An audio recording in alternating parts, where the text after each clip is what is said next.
अस्सलाम वालेकुम। कैसे हैं आप सब? उम्मीद है आप सब बिल्कुल खैरियत से होंगे।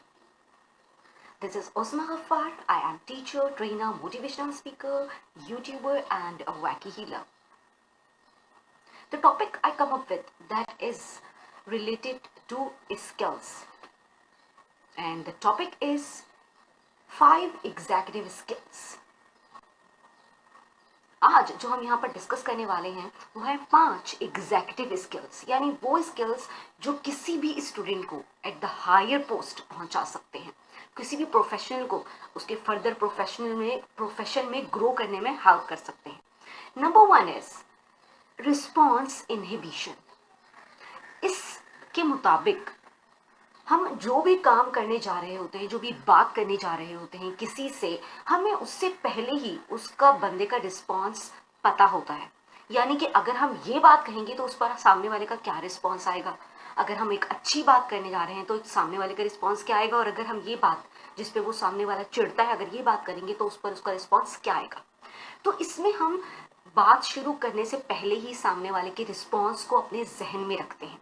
जब हम रिस्पॉन्स को जहन में रखते हैं तो फिर हमें ये अंदाज़ा हो जाता है कि सामने वाला मेरी बात को किस अंदाज से लेगा। तो बेहतर ये होता है कि हम वो बात जिसका रिस्पॉन्स हमें पहले से पता होता है कि अच्छा नहीं होगा, हम उस बात को शुरू ही ना करें, या उस बात को हम जाने ही दें, उसको डिस्कस ही ना करें, और वो बातें लेकर आएँ कि जिन पे हमें अंदाज़ा हो कि सामने वाले का रिस्पॉन्स कितना अच्छा हो सकता है।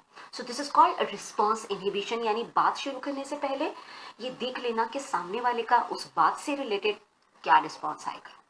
अब वो बात आपके प्रोफेशन से रिलेटेड भी हो सकती है, आपकी पर्सनल लाइफ से रिलेटेड भी हो सकती है, आपकी आपस में भी बातचीत हो सकती है, और आपकी हस्बैंड वाइफ के साथ भी बातचीत हो सकती है, मीन्स किसी भी किस्म की बात, professionally non professionally. Number 2 skill is working memory. अब आपने ये नोट की होगी बात कि हमारे यहाँ स्टूडेंट्स बहुत प्रिपरेशन करते हैं, एग्ज़ाम्स की बहुत तैयारी करते हैं, एग्ज़ाम्स के दिनों में भी, और शुरू से भी। कुछ बच्चे ऐसे भी होते हैं जो शुरू से रेगुलर पढ़ाई कर रहे होते हैं, लेकिन चूंकि वो पढ़ तो रहे होते हैं लेकिन उनकी मेमोरी इतनी ज़्यादा शार्प नहीं होती, उनकी वर्किंग मेमोरी इतनी ज़्यादा काम नहीं करती। मीन्स जब वो उनकी तैयारी तो पूरी होती है, लेकिन at the time of writing, ठीक एग्ज़ाम के टाइम पे वो लिख नहीं पाते, उन्हें चीज़ें याद नहीं रह पाती। बिल्कुल इसी तरह से कुछ लोग जैसे पब्लिक स्पीकर होते हैं, बहुत करते हैं, लेकिन एट द टाइम आया तो वो सब कुछ भूल जाते हैं, अचानक से उन्हें लगता है वो बिल्कुल ब्लैंक हो गए। तो ये जो चीज़ है, ये इससे अंदाज़ा होता है कि आपकी वर्किंग मेमोरी इतनी शार्प नहीं है। ऐसे टाइम पे हमें क्या करना होता है, अपनी वर्किंग मेमोरी को चेक करना है कि हमारी वर्किंग मेमोरी 1 to 10 किस नंबर पर स्टैंड करती है, और फिर उसके मुताबिक अगर आपको लगता है कि आपकी वर्किंग मेमोरी इतनी शार्प नहीं है, आप चीज़ों को याद तो करते हो लेकिन ज़्यादा टाइम के लिए याद नहीं रख पाते, या फिर कभी ऐसा होता है कि आपने शायद नोट किया हो कि कुछ लोग ऐसे होते हैं कि जो स्पीकिंग के दौरान में उन्हें नई नई चीज़ें याद आ रही होती हैं, शेर याद आ रहे होते हैं, एग्जाम्पल्स याद आ रही होती हैं, एक्टिविटीज़ याद आ रही होती हैं, और कुछ लोग ऐसे होते हैं कि जो स्टेज पे जाते ही सब कुछ भूल जाते हैं, पेपर लिखते ही सब कुछ भूल जाते हैं, पेपर देखते ही सब कुछ भूल जाते हैं। तो ये होती है वर्किंग मेमोरी। इस पे हमें किस तरह से काम करना है, ये आपको अपने, हर बंदे की वर्किंग मेमोरी डिफरेंट होती है। आपको अपने आप का एनालिसिस खुद करना है और देखना है कि आप इस लेवल पर, इसमें वर्किंग मेमोरी के लेवल पर कहाँ खड़े हैं, कहाँ स्टैंड करते हैं। और अगर आप लोअर देन 5 नंबर खुद को देते हैं तो फिर आपको इस पर काम करने की ज़रूरत है। Number 3 skill is emotional intelligence. IQ को बहुत इम्पोर्टेंस दी जाती थी, लेकिन अब जो इम्पोर्टेंस दी जाना शुरू कर दी गई है वो है EQ, यानी इमोशनल इंटेलिजेंस। और कहते हैं कि 20% IQ हमारा इम्पॉर्टेंट है, जबकि 80% इमोशनल इंटेलिजेंस की इम्पोर्टेंस है। सो अगर वो स्टूडेंट्स जो 20% पूरे मार्क्स ले लेते हैं, यानी अपने IQ में वो 20 आउट ऑफ 20 हैं, बट इमोशनल इंटेलिजेंस में वो 10 हैं, तो उनकी ओवरऑल जब मार्किंग की जाती है तो वो 30 आउट ऑफ 100 निकलते हैं।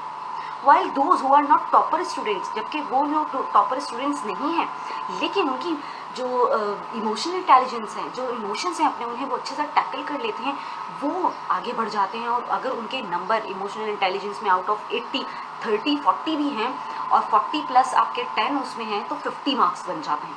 मीन्स आप ज़रूरी नहीं है आपका टॉपर होना इम्पॉर्टेंट नहीं है, आजकल जो हमारे यहाँ ये रेस चल पड़ी थी, एक नंबरों की रेस, एक टॉप करने की रेस, एक फर्स्ट पोजीशन लेने की रेस, इससे ज़्यादा इम्पॉर्टेंट अब हो गया है इमोशनल इंटेलिजेंस, यानी इमोशंस को मैनेज करना।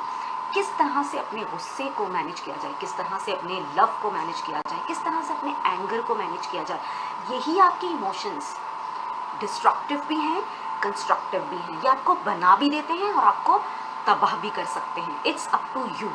वो लोग जो अपने गुस्से पे कंट्रोल नहीं कर पाते, उनको देखना है कि वो किस तरह अपने गुस्से पे कंट्रोल कर सकते हैं। वो लोग जो अपनी मोहब्बत पे कंट्रोल नहीं कर पाते, उनको ये चेक करना है कि किस तरह से वो अपनी जो इमोशंस हैं उन्हें टैकल कर सकते हैं, उन्हें कंट्रोल कर सकते हैं। क्योंकि ये जो दो इमोशन हैं, love and anger, they are highly destructive and highly constructive.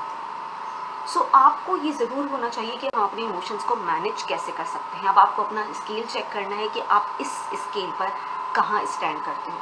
कभी आपने ये भी देखा होगा कि कुछ बच्चे टीचर्स के साथ इमोशनली बहुत अटैच हो जाते हैं, और जब वो इमोशनली अटैच हो जाते हैं तो फिर वो उस टीचर की बात बहुत आसानी से समझ जाते हैं, जबकि दूसरे टीचर की बात वो इतनी आसानी से नहीं समझ पाते, क्योंकि वो उनके साथ इमोशनली अटैच्ड नहीं होते। सो आपको यहाँ पर अपना चेक करना है कि आप में इमोशंस को कंट्रोल करने की कितनी सलाहियत है। टोटल इमोशंस जो अब तक डेवलप हो चुके हैं, अब तक इंट्रोड्यूस करवाए जा चुके हैं, वो है 27।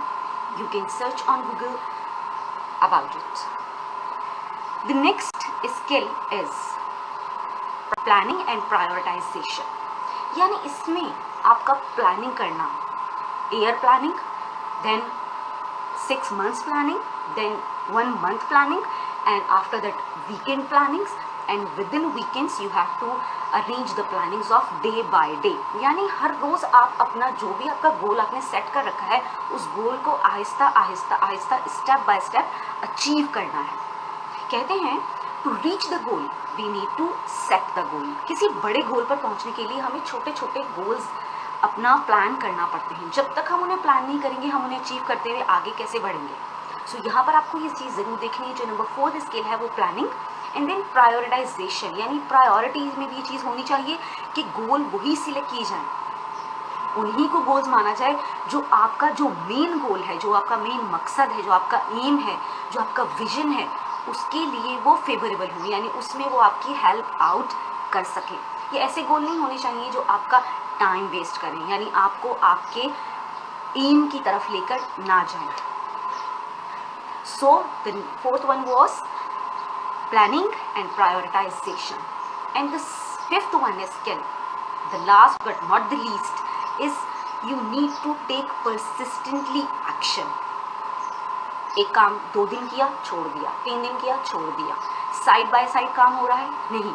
इसके लिए आपको कंटिन्यूसली एक्शन लेने पड़ते हैं, कंटिन्यूसली, परसिस्टेंटली एंड कंसिस्टेंटली आपको एक्शन लेने पड़ते हैं, ताकि जब आप एक्शन लेते जाएं तो वो आहिस्ता आहिस्ता गोल अचीव होते जाएं।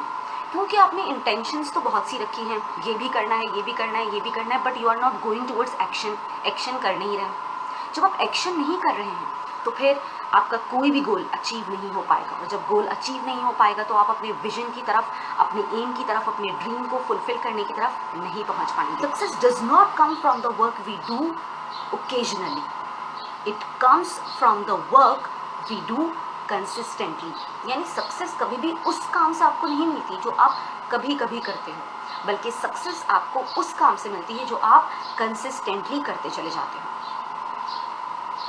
तो उम्मीद है ये 5 स्किल्स हैं जो यहाँ हमने डिस्कस किए हैं, जो मैंने आपको यहाँ बताए हैं। आप इन 5 स्किल्स में अपने आप को खुद को देखेंगे कि आप कहाँ स्टैंड करते हैं, और जिस भी स्किल में आपको लगता है कि आपको फर्दर काम करने की ज़रूरत है, अपने आप को इम्प्रूव करने की ज़रूरत है, तो खुद को इम्प्रूव ज़रूर कीजिए। अपनी प्रोफेशनल लाइफ को इम्प्रूव कीजिए, अपनी पर्सनल लाइफ को इम्प्रूव कीजिए, अपने आप को इम्प्रूव कीजिए, और अपनी जब आप इन सब चीज़ों को इम्प्रूव करेंगे तो आपकी ज़िंदगी इम्प्रूव हो जाएगी। आज के लिए बस इतना ही। मेरा मैसेज पसंद आए तो दोस्तों में ज़रूर शेयर कीजिए, और मेरे चैनल को सब्सक्राइब करना हरगिज़ इजाज़त दीजिए। कमेंट बहुत ख्याल रखिएगा। Stay blessed. Thank you so much.